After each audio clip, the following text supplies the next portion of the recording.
Hey guys, it's Necronomicon here. Today I have an exciting horror movie discussion video. Joining me in this journey will be my good buddy JTC Productions.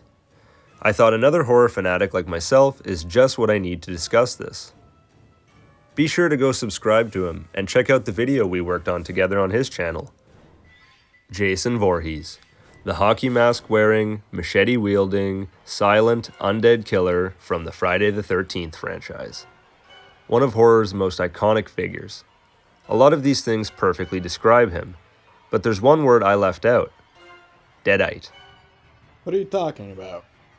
Jason isn't a Deadite. The Deadites are from the Evil Dead series. Come on, Nick, I thought you said you were a horror fanatic.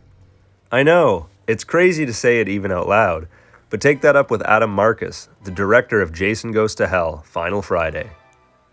You know, the most beloved movie in the whole Friday the 13th franchise? Yeah, no, everyone fucking hates that movie. Of course, one of the most memorable moments is at the end of the movie when Freddy Krueger's glove comes from out under the ground and drags Jason's mask down with him, foreshadowing Freddy vs. Jason.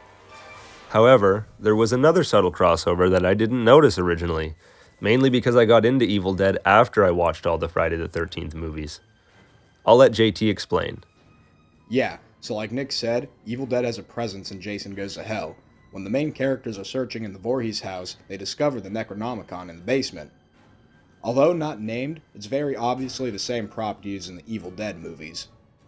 Marcus got to go on set of Army of Darkness, and for some reason it totally inspired him to ruin the Friday the 13th lore. He figured, oh well, I can't say Necronomicon or Deadite, but I could use the prop and let people figure it out for themselves. Like, really? What the fuck? Hell, even Freddy vs. Jason vs. Ash followed this continuity, as they find the Necronomicon in Pamela's basement yet again. Yeah, that just doesn't make any sense. Throughout all the Friday the 13th movies, Jason was just a really strong, silent guy, until part 6 where he was resurrected by a lightning bolt and became an immortal, undead zombie from that point onward. There was no mention of the Necronomicon or Deadites because this is Friday the 13th. If Adam Marcus wanted to direct an Evil Dead movie, he should have just tried to do that instead of convoluting the Friday lore. Seriously, it might have been a cool Easter egg, but that's all it should have been, not some last-minute lore-destroying device that the movie doesn't even explain. The director went out and said he truly believes Jason is a Deadite, and that's why he did it. He couldn't understand why Jason became a grown man so quickly in the early movies and figured the Necronomicon's the perfect explanation. It makes no fucking sense. When did the Necronomicon ever make people grow? It's an evil book to resurrect demons. Also, we're supposed to believe that Pamela knows how to read the Necronomicon and that she used it to resurrect her son?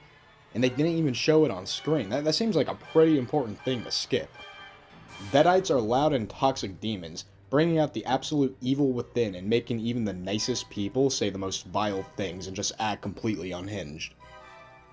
Look at how they act. Hello, I'm Pablo. I do whatever Ash wants me to do. Hi, I'm Kelly. I do whatever Ash wants me to do too. Hello, Kelly. Do you love me? Because I love you. I love you, I love you, I love you, I love you, I love you. And look at how Jason acts throughout the movies.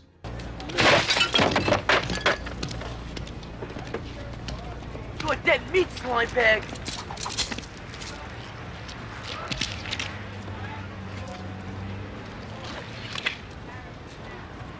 Yo, man, it's cool. It's cool, man. It's cool.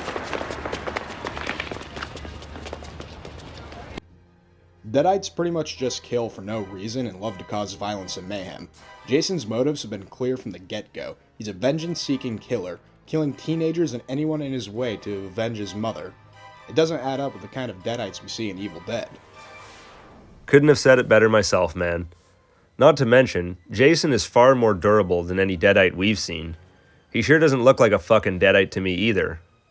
And finally, the Necronomicon went missing sometime after 1300 AD, not appearing again until Professor Noby found it again in the 1980s. Pamela Voorhees died in 1979, so that's just another contradiction with this headcanon.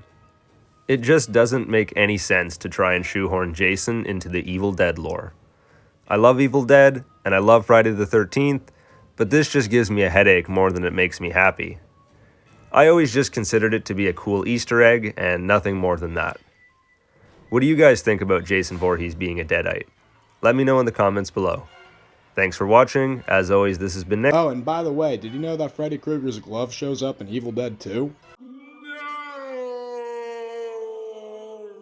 Let's see how he likes a Kamehameha!